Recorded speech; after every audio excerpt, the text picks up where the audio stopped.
नमो अर्हन्ताडं नमो सिद्धाडं नमो आयरियाडं नमो उवछायाडं नमो लोय सव्साहूडं मंगलम भगवान वीरो मंगलम गौतमो गणी मंगलम कुंद कुंदात्यो जैन धर्मोस्तु मंगलम सर्वमंगल्य मांगल्यम सर्वकल्याणकारकम प्रधानां सर्वधर्माणां जैनं जयतु शासनम जैनं जयतु शासनम जैनं जयतु शासनम मोक्षमार्गस्य नेतारं भेत्तारं कर्मभृतां ज्ञातारं विश्वतत्त्वानां वन्दे तद्गुणलब्धये वन्दे तद्गुणलब्धये वन्दे तद्गुणलब्धये णमिदूणवड्डमाणं परमप्पाणं जिणं तिसुद्धेन वोच्छामिरयणसारं सायारणयारधं मीणम्। श्रीमद् भगवत कुंकुंदाचार्य देव प्रणीत यह रयणसार प्राभृत नामक ग्रंथ और इस पर हम हमारे मुनिराजों के सुंदरतम जीवन पर विचार कर रहे हैं। आचार्य देव हम सभी को इस जीवन के बारे में बता रहे हैं, क्या इस जीवन में शक्य हैं और क्या इस जीवन में संभव नहीं है, उन दोषों के क्या प्रकार हैं, इन सभी पर हम सभी चर्चा कर रहे हैं। अभी हम जिस गाथा पर कल चर्चा कर रहे थे वह गाथा थी 104 नंबर की गाथा, जिस पर हम सभी ने कल देखा जो पाप और आरंभ में रत हैं, कषाय युक्त हैं, परिग्रह में आसक्त हैं, लोक व्यवहार में बहुत निमग्न हैं, वे साधु सम्यक्त्व से उन्मुक्त हैं, सम्यक्त्व से रहित हैं। पाप और आरंभ में रत है अर्थात कि 5 प्रकार के हिंसा, झूठ, चोरी, कुशील, परिग्रह पाप हैं और इन पापों के संयोजन का गृहस्थ आदि के जीवन में जो कुछ भी क्रियान्वयन किया जाता है वह सब आरंभ के अंतर्गत छठकाय के जीवों के हनन रूप में वे जो क्रियाएं होती हैं परिग्रह के संचरण में, संचालन में, वे कषाय पाप और आरंभ।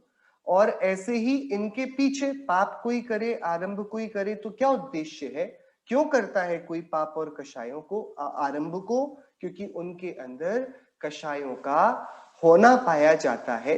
कषायों के बिना हम सभी पाप और आरंभ में नहीं प्रवर्तते। प्रवचन सार ग्रंथ में आचार्य कुंकुंद देव ने एक बहुत अच्छा तर्क दिया।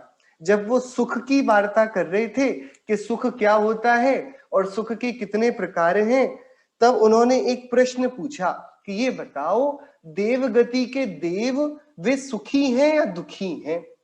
तो बोला गया कि भैया बिल्कुल ये तो ऑब्वियस है, वे सुखी ही होंगे ना, उनके पास सारी विक्रियाएं हैं, सारे भोग संसाधन हैं, उन्हें कभी युद्ध नहीं करना पड़ता, नौकरी पर नहीं जाना पड़ता, उनको कुछ भी ऐसा इष्ट जो पदार्थ नहीं है जो उनके पास उपलब्ध ना हो। तो ये प्रश्न उठाया गया वहां पर कि वे देव सुखी हैं या दुखी, और हमने हमारे चर्म चक्षुओं से देखा और निर्णय दे दिया कि वे सुखी हैं। तो आचार्य देव ने दूसरा प्रश्न किया, यदि वे सुखी हैं तो 5 इंद्रिय के विषयों के भोगने में वे क्यों अपनी वृत्ति करते हैं। जैसे आप दवाई कब लेते हैं, जब बीमार हो तब, या कभी भी कि औषधि उपचार तभी किया जाएगा जब कोई पीड़ा हो, रोग हो। ऐसे ही ये जीव को जब दुख होता है तब ये 5 इंद्रियों के विषयों को चाहता है। सो हमारी 5 इंद्रिय के विषयों की इच्छा ये उनके अभाव में होने वाली आकुलता की परिचायिका है। ये हमको बता देती है कि हम आकुलित हैं, इसलिए हमें स्पर्शन, रसना, घ्राण, चक्षु, कर्ण इन इंद्रिय विषयों की इच्छा है। सो जो कोई भी विषयों को चाहता है वह इच्छा से चाहता है। इच्छा से चाहता है, दुखी होकर चाहता है। सो जो इच्छा है ना, अब वह अपनी न्यूनता और तीव्रता को लेकर कषाय युक्त होगी, राग रूप होगी, द्वेष रूप होगी, क्रोध रूप होगी, मान रूप होगी, माया रूप होगी और लोभ रूप होगी। और उस कषाय से अनुरंजित इच्छा से ये जीव पापों को करेगा, आरंभ को करेगा। सो आचार्य देव ने यहाँ क्रम रखा, पाप और आरंभ में रत हैं। क्यों? क्योंकि कषायों से युक्त हैं, और क्योंकि कषायों से युक्त और पाप और आरंभ में रत हैं, इसलिए परिग्रह में आसक्त भी वे होंगे। बहिरंग परिग्रह भले ही छूटा दिखता हो, पर अंतरंग परिग्रह जो मिथ्यात्व, अनंतानुबंधी आदि चार कषाय इन सब का है, वह तो उनके अवश्य ही पाया जाता है। लो ये व्यवहार पौरा, लोक व्यवहार में बहुत निमग्न है, ये वाली बात पर हमारी कल चर्चा करनी रह गई थी। मुनिराज लोक व्यवहार में नहीं पड़ते, और इसके लिए हम सभी ने प्रवचन सार में ही आचार्य कुंद देव क्या फरमाते हैं उसकी एक गाथा का पाठ किया था। क्या है वह गाथा? यदि स्वयं आत्मा की भावना करने वाला होने पर भी साधु अनर्गल व स्वेच्छाचारी लौकिक जनों की संगति करता है, उनकी संगति का त्याग नहीं करता, तो अति परिचय होने से अग्नि की संगति से जल उष्णपने को प्राप्त हो जाता है। ऐसे वह साधु विकारी हो जाता है, सम्यक्त्व व संयम से च्युत हो जाता है। अतः मुनियों के लिए लौकिक संग सर्वथा निषेध्य है। यदि किसी जल को अग्नि की बहुत समीपता कराई जाए, इसको बोलेंगे अति परिचय। सो किसी जल को अग्नि का अति परिचय कराया जाएगा तो जल तो शीतल है, लेकिन अति परिचय से वह शीतलता को छोड़ता हुआ उष्ण हो जाएगा। सो देखो, जिसका संगति करी उसके गुण अपने अंदर जबरदस्ती कर कर आ गए। सो यहाँ आचार्य कुंद देव ने प्रवचन सार ग्रंथ में गाथा लिखी कि कोई मुनि उत्तम शील की सेवा करता है और निर्दोष रीति से आत्म कल्याण की भावना से महाव्रतधारी हुआ। सो उसका उद्देश्य, उसकी भावना, उसका तप, ये सब तो आत्म कल्याण के लिए है। जल तो पूरा शीतल है, बहुत आनंददायी मीठा जल है, लेकिन जो ये स्वयं ही अग्नि की समीपता करेगा, यदि वे ही मुनिराज जो उत्तम तप से विभूषित हैं, वे लोक संग में प्रवृत्ति करें, सो वे लोक संग उनके लिए अग्नि तुल्य है। उनकी शीतलता को उष्णता के परिताप में गला देने, जला देने वाला है। इसलिए साधुओं को चाहिए कि वे लोक संगति से अत्यंत दूर रहें। आचार्यों ने उन्हें लोक संग का निषेध बताया है। कैसे? कि देखिए, यदि हम लोक अपनी बात करें, हम लोग भी अलग अलग चर्चाओं में बैठते हैं तो अलग अलग प्रकार की विधाओं पर चर्चा होने लगती है। हम जब स्वाध्याय में आते हैं कुछ और चर्चा होती है, मित्रों के साथ बैठते हैं कुछ और चर्चा होती है, हम व्यापारियों के साथ बैठते हैं कुछ और चर्चा होती है, हम अपने दूसरे सर्कल में किसी विशेष आयोजन में जाएं, शादी में जाएं, सगाई में जाएं तो चर्चा का कोई और प्रकार है, किसी की शोक सभा, वैराग्य सभा में जाएं सो अलग प्रकार की चर्चा है। कि देखो, जिसकी जैसी रुचि है, जिसके पास अंतर में जो है, उसकी चर्चा से उसका अंतरंग ही बाहर निकल कर आता है। और मुनिराजों ने घर बार जब छोड़ा तो यही जानकर तो छोड़ा था ना कि यहाँ तो सब राग रंग के ही जाल हैं, यहाँ पर तो सिर्फ परिग्रह की आरंभ की ही चर्चा है, यहाँ पर तो मात्र राग द्वेष के प्रसंगों का ही ताना बाना बुना जाना है। तभी तो हम इन सबको छोड़कर वीतराग निसंग होकर जंगलों में विचरेंगे। अब इसके बाद वे मुनिराज स्वयं ही जो कंठ तक राग द्वेष में डूबे हुए हैं, ऐसे लोक जनों के प्रति बहुत परिचय करेंगे। सो उस अति परिचय से लोय व्यवहार पौरा, लोक व्यवहार में बहुत निमग्न होने से उनका जो सम्यक्त्व शीतल धन था, सम्यक्त्व शीतल जल था, वह लोक संग की उष्णता परिताप के कारण वह सम्यक्त्व से मिथ्यात्व रूप परितप्त हो जाता है, जलकर पतित हो जाता है। इसलिए मुनिराजों को चाहिए वे लोक व्यवहार में ना उलझें। सो इसी पर एक प्रश्न उठा, अरे लोक का कल्याण करने के लिए तो लोगों के बीच जाना पड़ेगा ना मुनिराज। पर जो जितने भी उनके सामान्य श्रावक उनको दिखेंगे, आत्मार्थी जन दिखेंगे, सो मुनिराज का एक कार्य लोगों को सम्यक मार्ग का निर्देशन करके सभी लोगों को सही राह पर लगाने का भी तो है। यदि मुनिराज करुणा को धारण करके सीख नहीं बताएंगे, कहें सीख गुरु करुणा धार, यदि वे ऐसा ना करेंगे तो बड़ी गड़बड़ नहीं हो जाएगी कि भाई मोक्ष मार्ग फिर हमें कौन पढ़ाएगा, कौन सिखाएगा।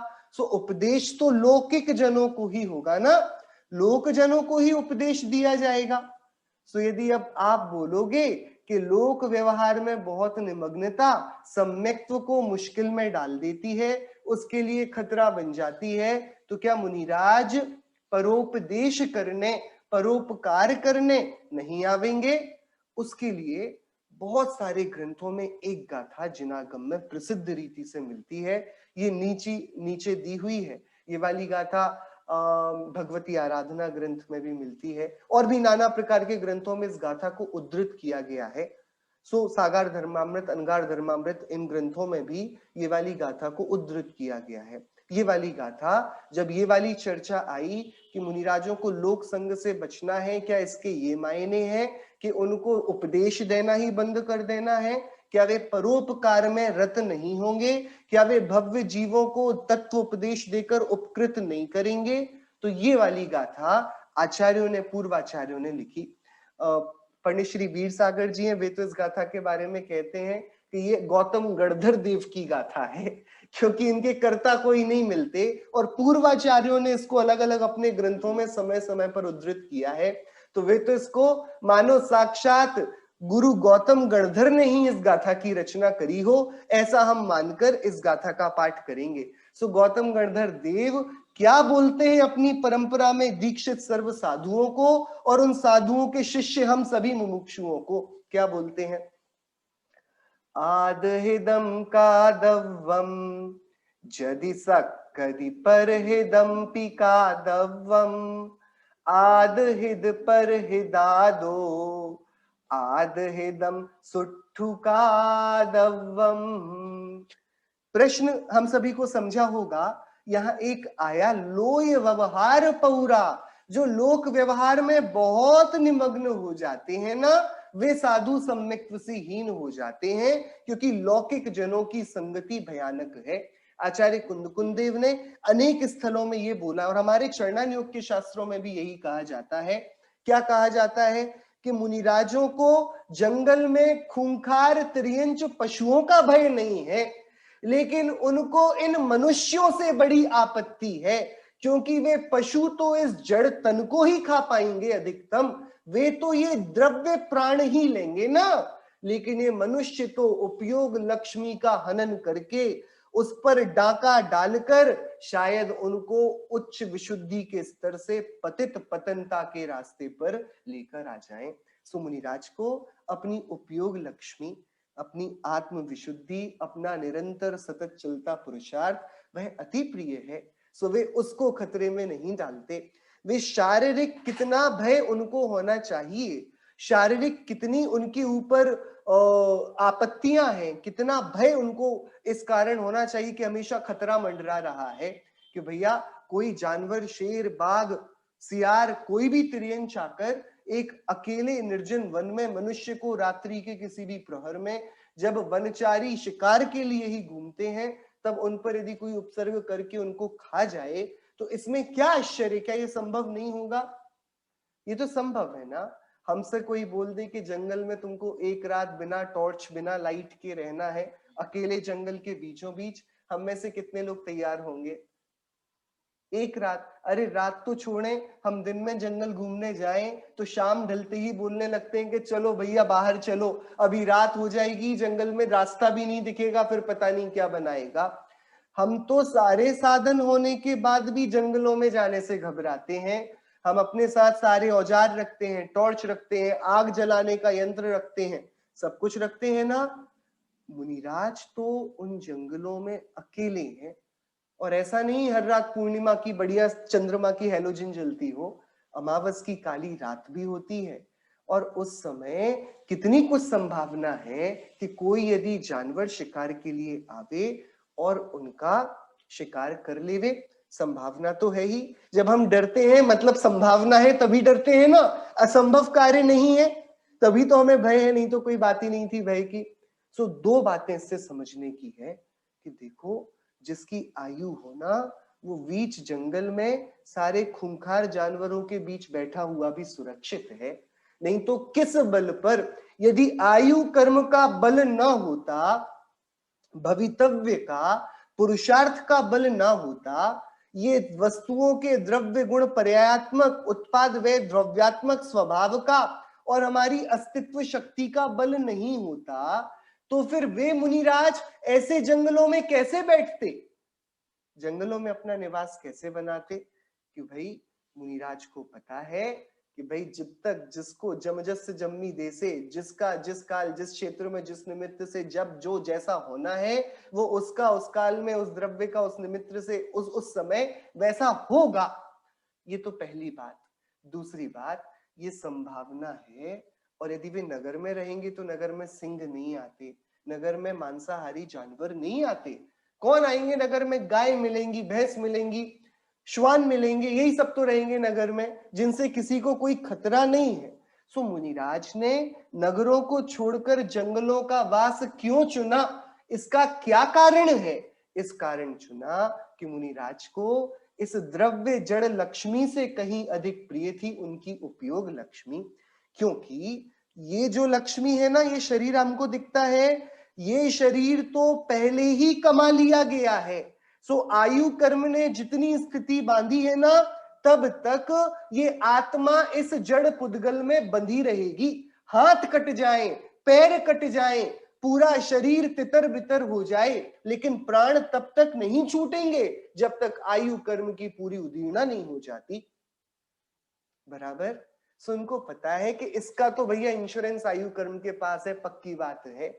लेकिन जिसको इंश्योर्ड नहीं किया गया है और जिस पर चोरी की सबसे ज्यादा आशंका है और जो सबसे कीमती सबसे बहुमूल्य है, वह है वर्तमान की उपयोग संपदा, जिससे पूरे भविष्य का निर्माण हो रहा है।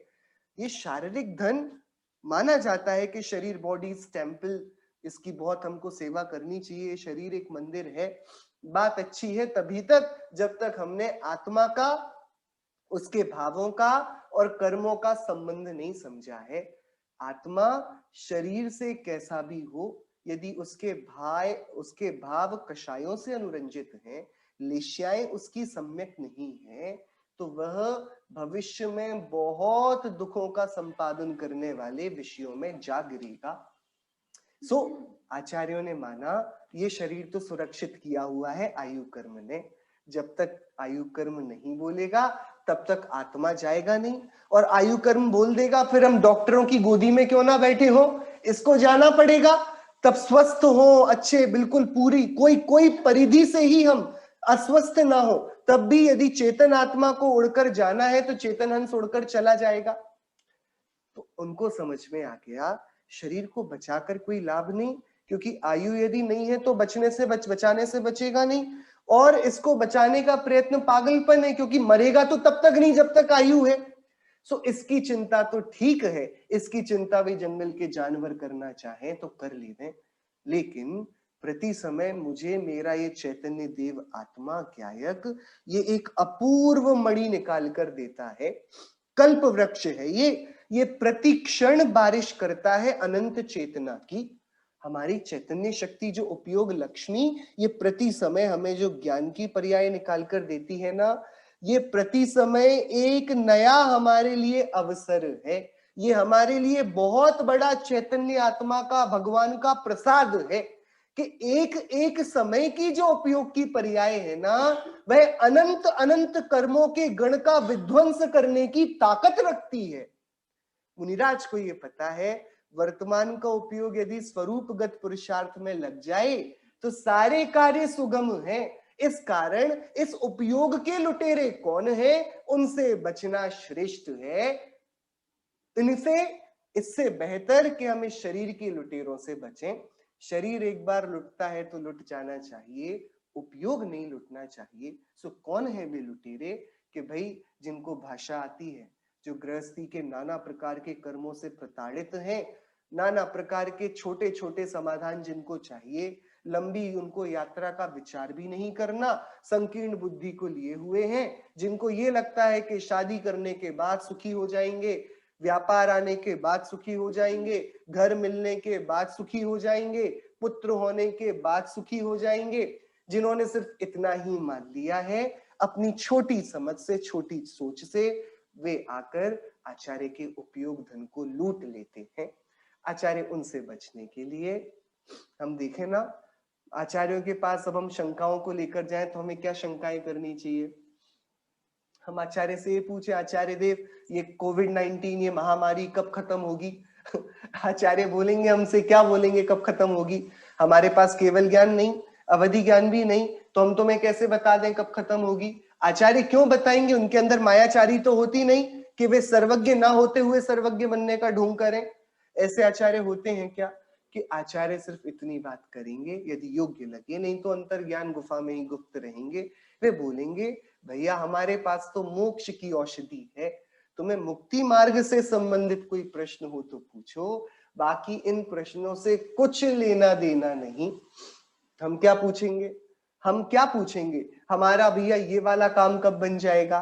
वो ऐसा बना हुआ था तो कैसे उसको सही किया जा सकता है? कि हमारी शंका समाधान भी, क्योंकि हमारी बुद्धि पांच इंद्रिय के विषयों में एकदम रच पच गई है, तो हमारे संस्कार, हमारी शंकाएं भी उसी रूप में आती हैं।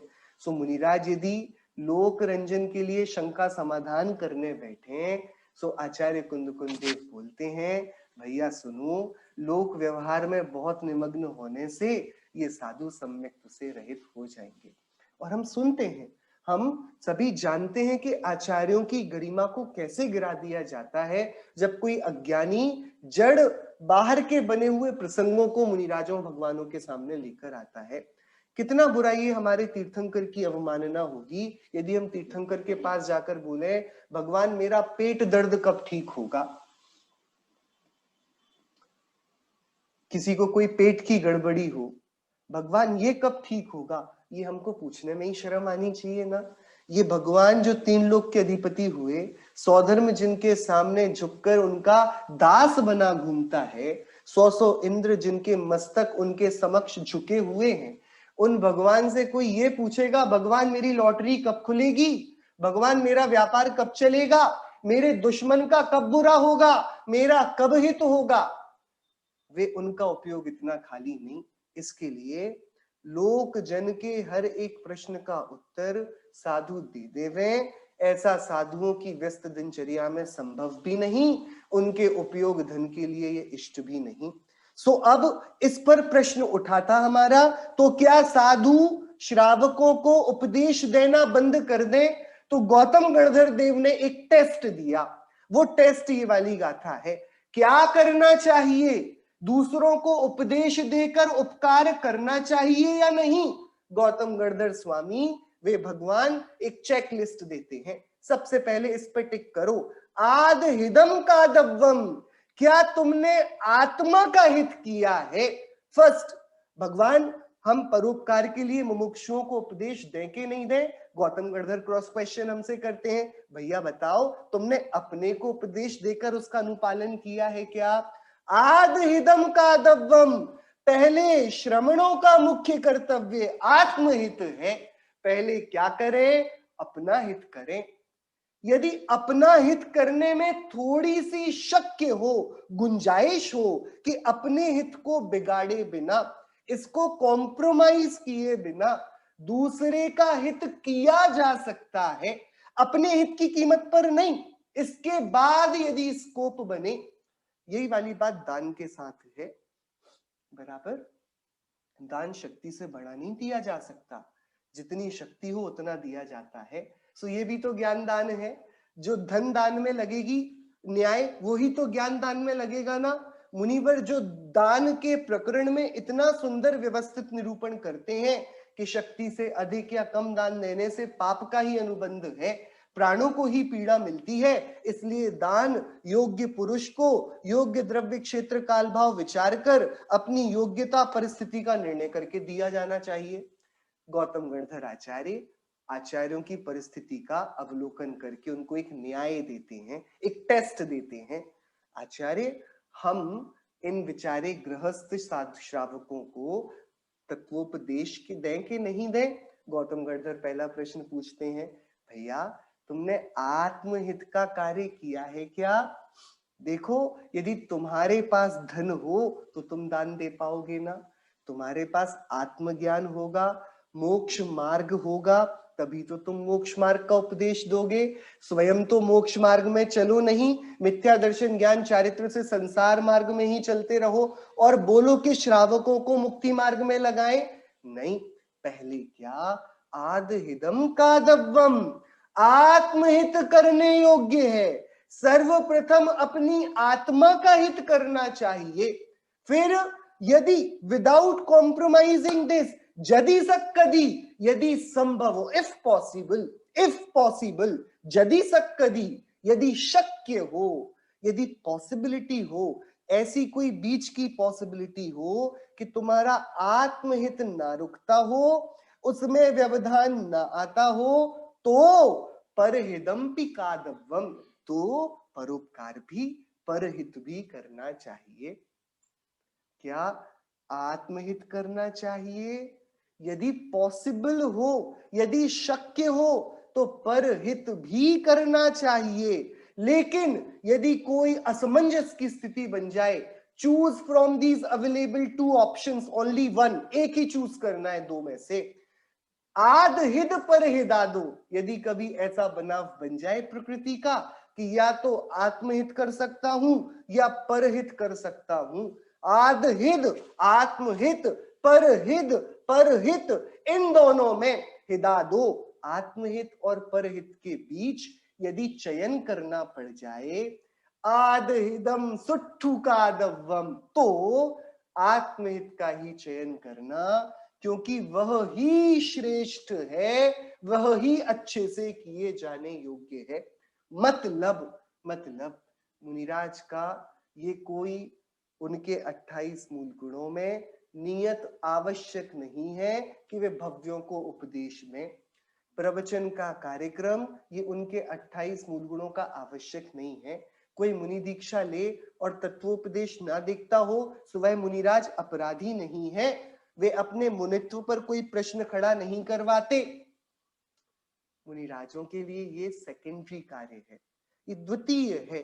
प्रथम क्या है? ज्ञान ध्यान तपोरक्त, वे स्वयं अध्ययन में व्यस्त हैं, स्वाध्याय करते हैं, जो पढ़ा हो उसको समझकर जीवन में अनुकरण करते हैं, ध्यान करते हैं, तप करते हैं। इस बीच यदि शक्य हो, समय मिल जाए, उनके उपयोग में इतनी गुंजाइश हो कि वे अपने आप को उस आकुलता के समक्ष लाकर भी शांत बने रहें, वेद ज्ञान जागृत रखें, सम्यक्त्व को सुरक्षित रखें, तो वे परोपदेश भी करते हैं।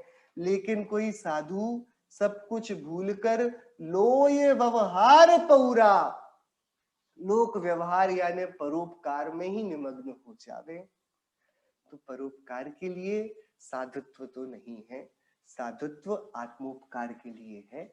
श्रमण ने श्रमण पद, आचार्य परमेष्टि, उपाध्याय परमेष्टि, साधु परमेष्टि, ये कोई धर्म नेता बनने के लिए नहीं लिया, वे बन गए धर्म नेता अपने ऊंचे व्यवहार से, ऊंचे आचरण से, लेकिन उन्होंने तो आत्महित के लिए दीक्षा को अपने आचार्य से याचना करके लिया था, और आचार्य ने भी मोक्ष मार्ग में चलने के लिए दीक्षा दी थी। उन्होंने उनको दुनिया को ठिकाने लगाओ, सही रास्ते पर लाओ, चलो कुछ ऐसा करो, नए नए अभियान चलाओ, इन चीज के लिए ये मुनिराजों का पोर्टफोलियो नहीं है, ये उनके कर्तव्य कार्य क्षेत्र में आता नहीं है। और ये वाली बातें हम लोग बताने वाले कोई नहीं है। मुनिराज जिन्होंने दीक्षा ली, आचार्य कुंद देव ने भाव पाहुड़ में एक स्थल पर कहा, जब बोला ना, वे बहुत बार बार तरीके से मुनिराजों को प्रेरणा कर रहे थे, भैया सुनो, तुम बुरी भावनाओं में मत लगो, सम्यक्त्व रत्न की रक्षा करो, बहुत बहुत वैराग्य को बढ़ाओ और आत्मा की भावना भाओ।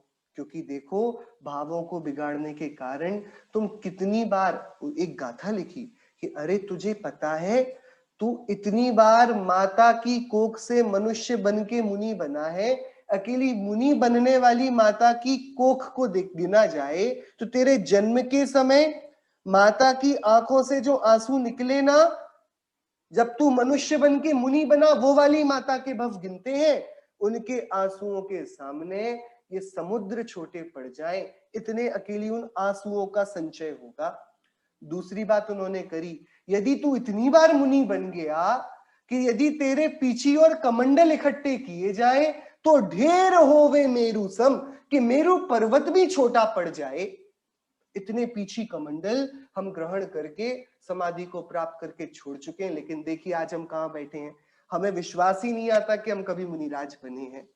जिसको गणधरों ने गाया, तीर्थंकरों ने जिसका प्रणयन किया, उस मार्ग में हमको तीर्थंकरों ने बोला, पंच परावर्तनों के चलते हम अनंत बार मुनि व्रत को धारण कर चुके हैं।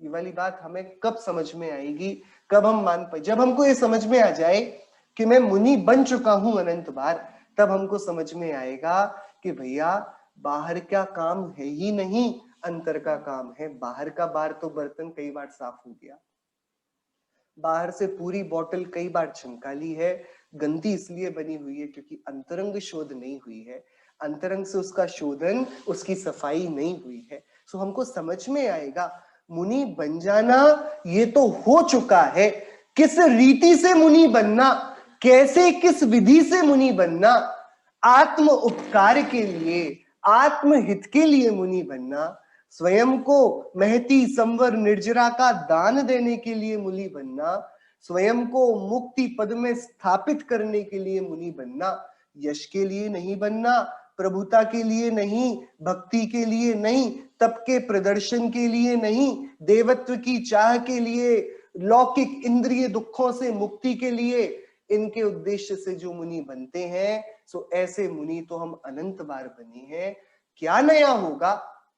आचार्य देव कहते हैं, पाप आरंभ में जो रत हो, कषाय से युक्त हो और परिग्रह में आसक्त हो, वे साधु तो प्रगट में ही सम्यक्त्व से रहित हैं, पर ऐसे साधु जो लोक परिचय भी बहुत अधिक करते हैं, वे भी, क्योंकि उन्हें परोपकार का अब लालच लग गया है, इस कारण आत्महित में ढीले पड़ने के कारण वे सम्यक्त्व से रहित होते हैं। सर्वप्रथम अपनी आत्मा का हित करना चाहिए, यदि शक्य हो तो परहित भी करना। ये वाला प्रकरण जो भगवती आराधना ग्रंथ है, उसमें उसी प्रकरण में लिया गया, जब ये प्रश्न उठाया गया मुनिराज उपदेश देते हैं तो कैसा होता है, उसमें प्राथमिक कंडीशन रखी गई। इस टीका में, भगवती आराधना की विजयोदया टीका में इस गाथा को धृत किया गया। क्या बोला? भैया सुनो, श्रमणों का मुख्य कर्तव्य तो आत्महित है, तत्पश्चात तत्वोपदेश से परहित यदि संभव हो, शक्य हो तो वे करते हैं। सो सर्वप्रथम अपना हित करना है, यदि फिर शक्य हो, समय मिले तो परहित भी करना है, लेकिन आत्महित और परहित में आत्महित तो करना ही करना है, परहित हो जाए तो एडेड एडवांटेज, बोनस, लेकिन आत्महित कॉम्प्रोमाइज नहीं हो सकता एट एनी कॉस्ट। किसी भी कीमत चुकाकर भी आत्महित को कॉम्प्रोमाइज नहीं किया जाना चाहिए। इस तरीके से ये 104 नंबर की गाथा में वे साधु जो ऊंची प्रवृत्तियां धारण कर फिर मिथ्यात्व के गर्त में गिर पड़ते हैं, सो उनका कैसा बाह्य रूपक होता है, वह ये कि वे पाप और आरंभ में बहुत रत रहते हैं, कषायों से भरे रहते हैं, परिग्रह में अत्यंत उनकी आसक्ति है, और लौकिक जनों की संगति में वे अति परिचय को प्राप्त हुए हैं। जैसे पानी अग्नि के साथ मिले तो उष्ण हो जाता है, ऐसे साधु गृहस्थों के साथ ज्यादा व्यवहार करे तो वह मिथ्या दृष्टि हो जाता है, सम्यक्त्व शिखर से गिरकर मिथ्यात्व की गहरी खाई पर जा पड़ता है। सो साधुओं को चाहिए वे आत्महित के प्रयोजन में तीर्थंकर गणधरों के अनुशासन में योग्य रीति से, विशुद्धि से, पाप और आरंभ से, विरति से और पूर्णतः निर्ग्रंथ अंतः बाह्य परिग्रह से रहित होकर आत्महित में प्रवृत्त रहें, ये उनके लिए हितकारी है और यही हमारे लिए भी हितकारी है। 105 नंबर की गाथा। सम्यक विहीन साधुओं के और लक्षण। न सहन्ति इदर दप्पम थुवन्ति अप्पाणमप्पमाहप्पम जिह्वनिमित्तं कुणन्ति कज्जम ते साहु सम्म उम्मुक्का। गंभीर गाथा है और गले में उतर पाए तो थोड़ी कठिन है। णा सहन्ति इदर दप्पम, जो साधु इधर दप्पम, दूसरे इतर लोगों के बड़प्पन को, उनके बहुमान को, उनके महिमा मंडन को नहीं सहते, जिनसे दूसरों की प्रशंसा नहीं सही जाती। न सहन्ति इधर दप्पम और थुवन्ति अप्पाण मप्प माहप्पम, अरे जो अपनी ही, अपने महात्म्य की ही स्तुति, स्तवन, प्रशंसा कराना चाहती हैं। अप्पाड़म अपनी और अप्पमाहप्पम अपने महात्म्य की, थुवन्ति प्रशंसा करते रहते हैं। दूसरों की प्रशंसा उनके कानों में पचती नहीं, सहन नहीं होती और अपने ही महात्म्य की प्रशंसा करते रहते हैं। जिह्व निमित्तम, जिह्वा के लिए कार्य करते हैं, आहार के लिए, भोजन के लिए कार्य करते हैं।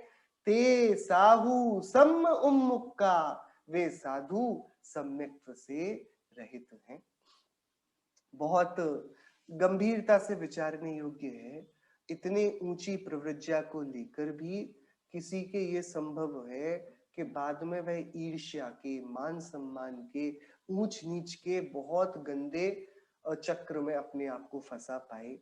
मतलब कहाँ तो उनका निर्ग्रंथ रूप, लोक से एकदम निराला, इतना ऊंचा, इतना वंदनीय, बार बार भजनीय वह विराट विशाल व्यक्तित्व मुनिराज का, और उस पर जाकर अब मुनिराज को अंतः में ये पीड़ाएं होने लगे, इनका नाम बहुत है और हमारा नहीं, इनको बहुत लोग पूछते हैं, हमें बिल्कुल भी नहीं, इनके में बहुत ज्यादा लोग सुनने आते हैं, हमारे में बिल्कुल भी नहीं, इनके द्वारा प्रतिष्ठाएं हो गई, हमारे द्वारा हुई ही नहीं, इन्होंने इतनों को दीक्षा दी, हमने दी ही नहीं।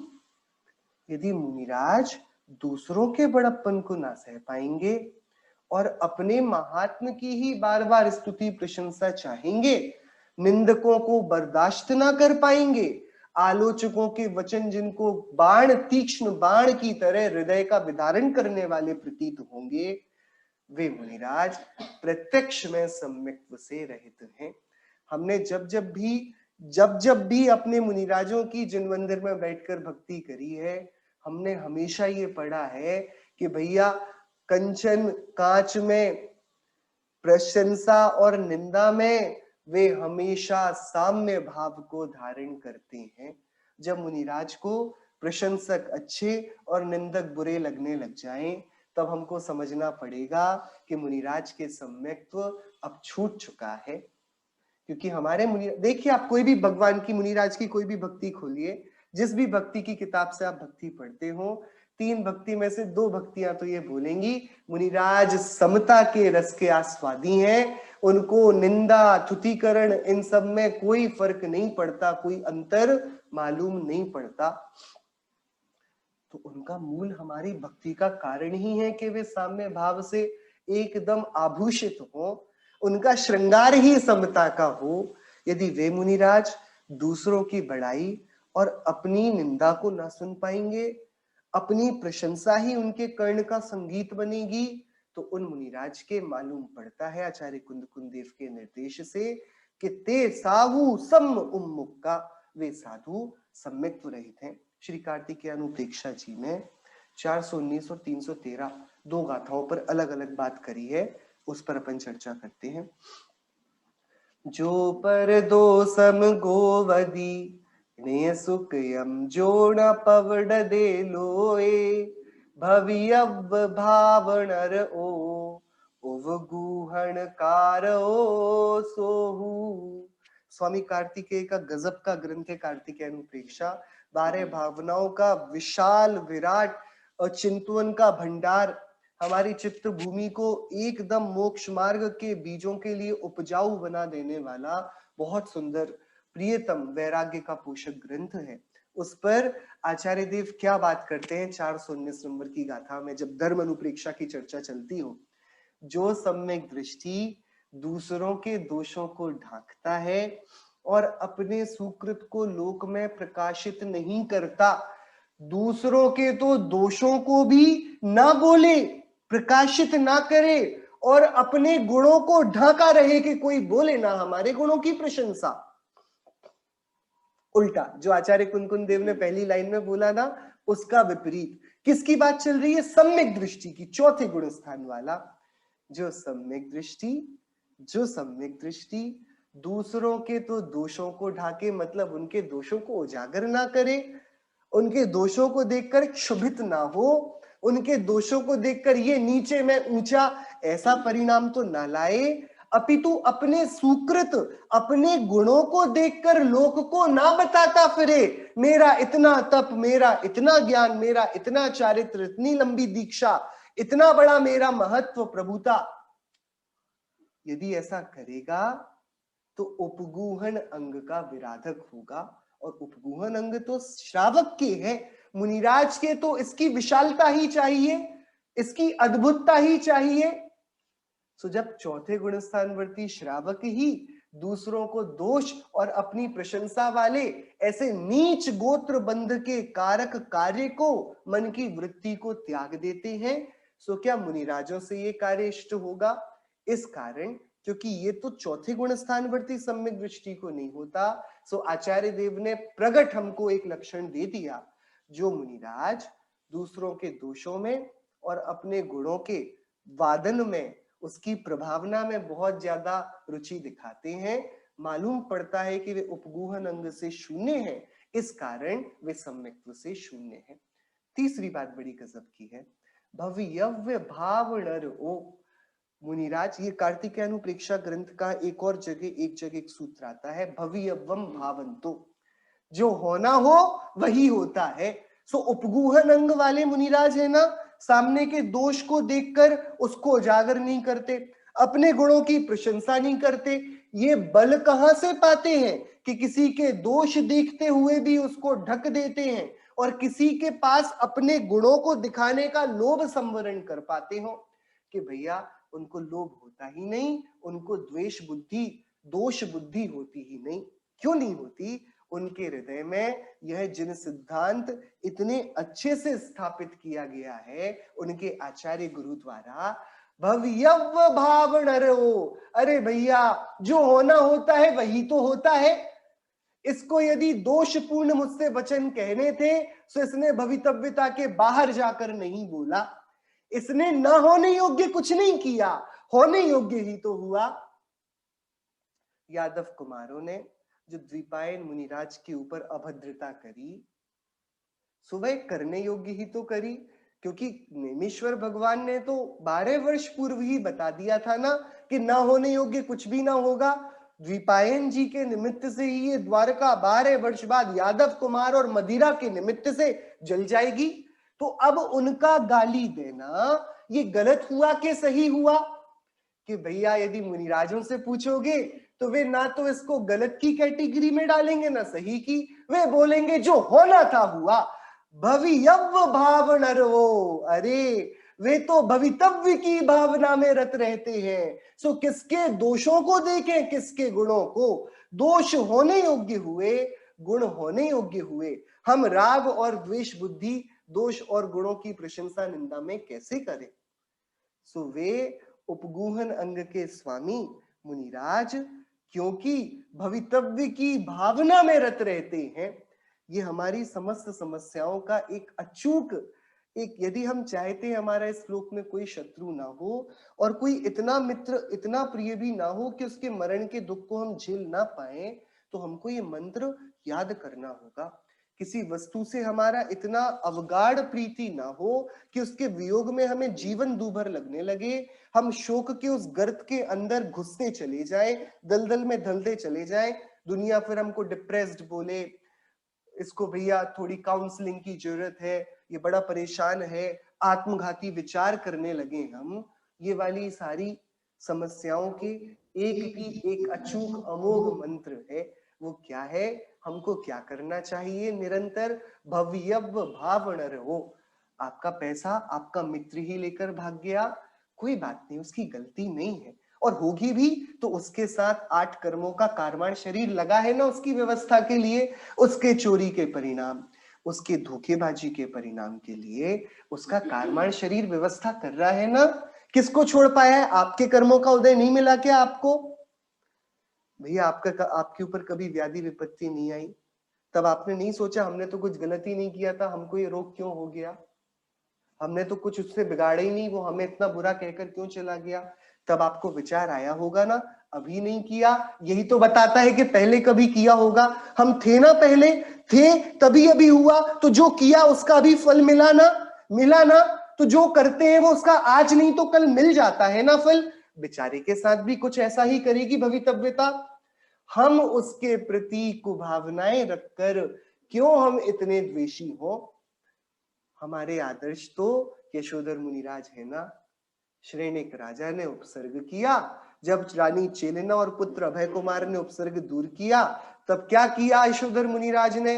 रानी चेलना शाबाश, राजकुमार युवराज अभय बहुत बढ़िया, और तुम चलो स्टैंड अप। क्यों गंदा काम किया ऐसा उपसर्ग का? कि तीनों को सद्धर्म वृद्धि रस्तु, अरे आप सभी का कल्याण हो। अच्छा, उपसर्ग करता और उपसर्ग निवारण करता दोनों के प्रति एक सा ही आशीर्वाद, एक ही भावना। ये कैसे कि अरे इन्होंने जो किया ये करने योग्य किया, और ये जो करते हैं सो करने योग्य करते हैं। बात समझने की है, बहुत विचार की। ये ऐसी बातें नहीं है। हम सभी समझ रहे हैं साधुओं के बारे में, हमें समझना है अपने लिए, क्योंकि अगली ही गाथा में आचार्य देव हमारे लिए एक आई ओपनर फेंकेंगे। वो बोलेंगे भैया सुनो, इतनी लंबी चर्चा तुम्हें किसी की निंदा बुराई के लिए नहीं दी है, या तुम्हें छिद्रान्वेषी बनाने के लिए नहीं दी कि तुम सिर्फ दोषों का चश्मा लगाकर देखते रहो, ये गलती कर रहे, ये गलती कर रहे, ये गलती कर रहे। इसका प्रयोजन कोई दूसरा है। आचार्य अगली ही गाथा में हमको सबगत कराएंगे। बात विचार की ये है कि आचार्यों के हृदय में ऐसा कौन सा गंभीर मंत्र लहलहाता है जो उनके अंदर सुख का साम्राज्य और ही समृद्ध करता जाता है।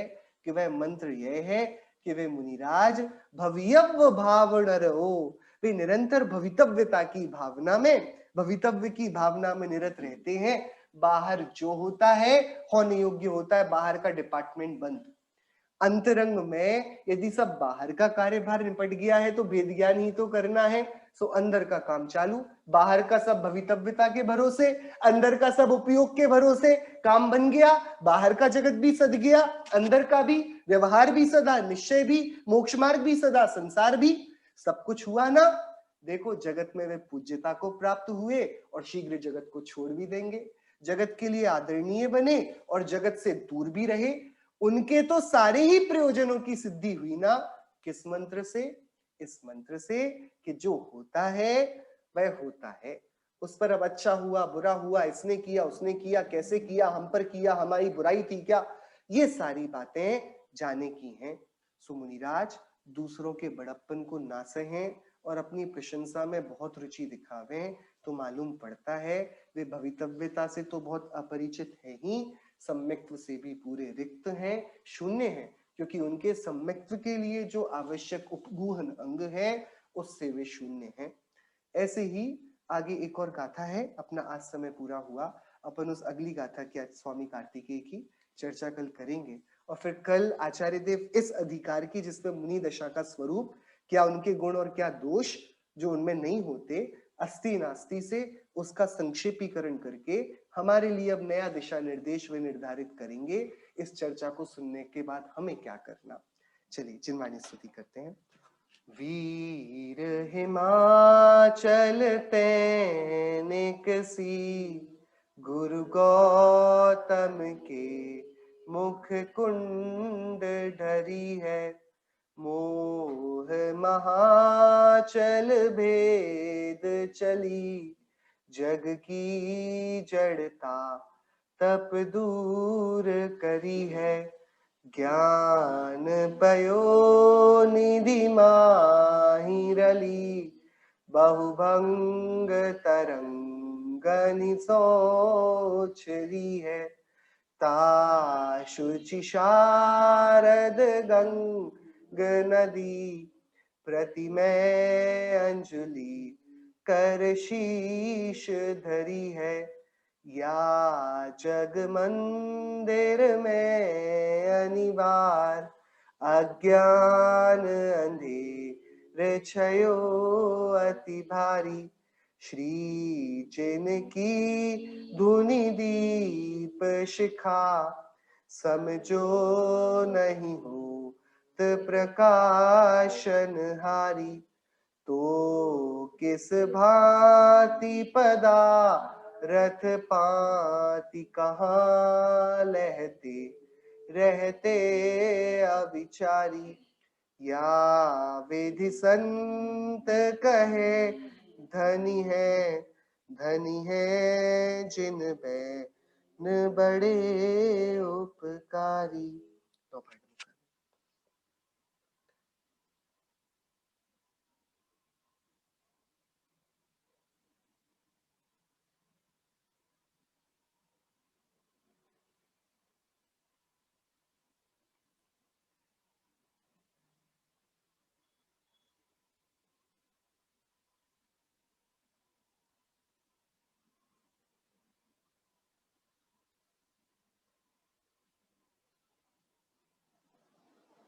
बोले अंतर्मुख मुद्रा वंश सर्व जिनेन्द्र भगवंतों की जय हो। द्वादशांग में जनवाणी माता की जय हो।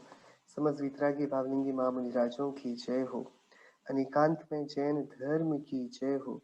शासन एक तीर्थंकर वर्धमान स्वामी की जय हो। श्रीमद् भगवत कुंकुंदाचार्य देव की जय हो। श्री रैणसार ग्रंथ की जय।